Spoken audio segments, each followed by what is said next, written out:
Hi friends, ഞാൻ ഇസ്വലിയാറ.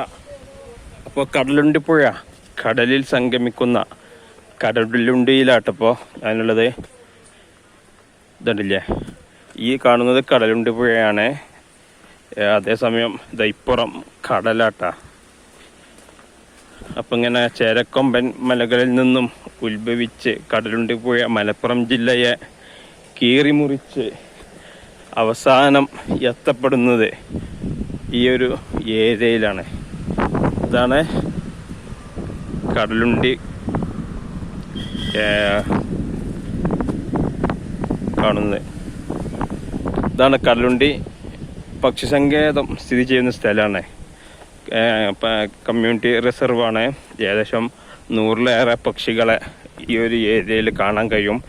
ഇപ്പോൾ season അല്ലാത്തതുകൊണ്ട് പക്ഷികളെ കുറവാണ് എന്നാണ് പറഞ്ഞത്. സീസണിലാണ് കൂടുതലായിട്ട് പക്ഷികളെ കാണുക. അവിടെ കുറേ പേര് ചൂണ്ടയിടുന്നുണ്ട്, അതുപോലെ വല വീശുന്നൊക്കെ ഉണ്ട്. ഇതാണ് കേട്ടോ. ശരി.